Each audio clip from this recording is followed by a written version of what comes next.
die koning van die eeuwe, kom ons nou met lof en eer. U wat was en u wat is, u heers vir altyd, altyd meer.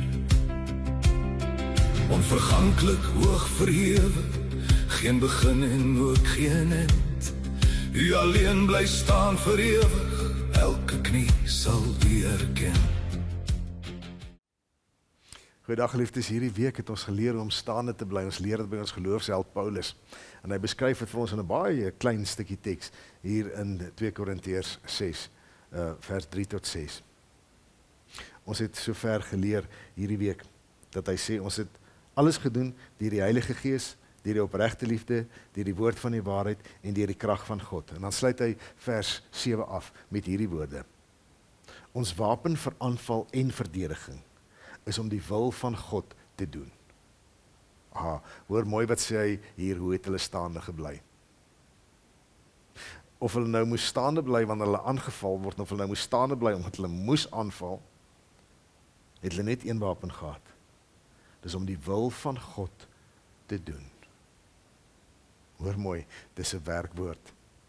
Hy praat daarvan dat hulle die wil van God gedoen het. Nie dat hulle die wil van God geken het nie, nie dat hulle die wil van God verstaan het nie, maar dat hulle die wil van God gedoen het. En dit is waaroor dit eintlik gaan in ons lewens. Ons moet die wil van God doen. Die Here Jesus sê self, hy sê nie almal wat vir my sê, Here, Here, sal die ewige lewe beerwe nie, maar hulle wat doen wat ek vra. En daarom is dit so belangrik dat ek en jy sal weet wat God van ons vra, al verstaan ons dit nie.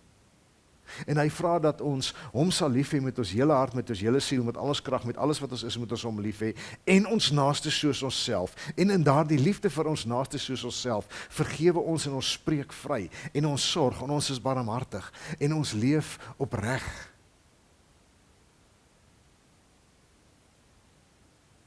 Dit is om die wil van God te doen.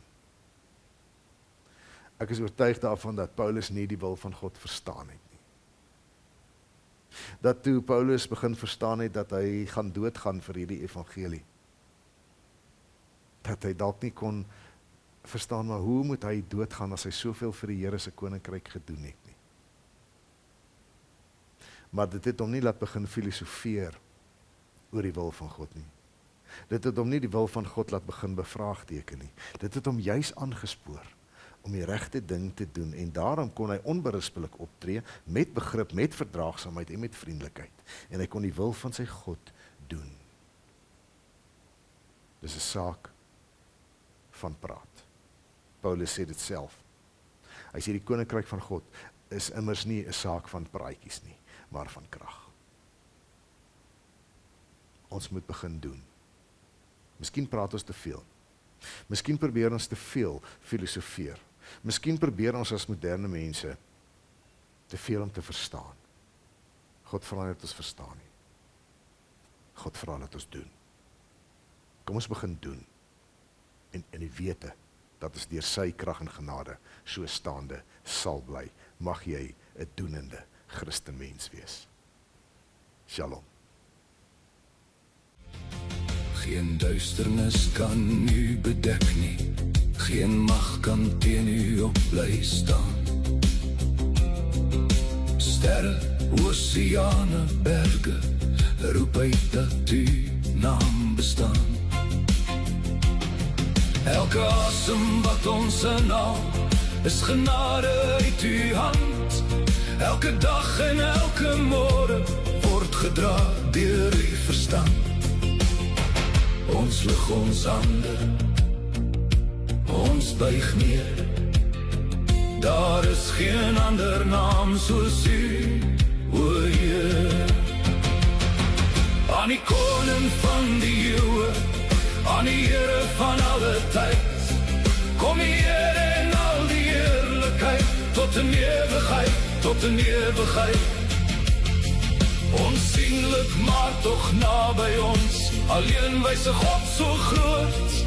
Aan u behoort die lof vir ewig, u regeer van troon tot troon. Amen, amen, la wees. U is waardig, koning Heer. Amen, amen, laat het klink. Van geslag tot geslag, weer meer.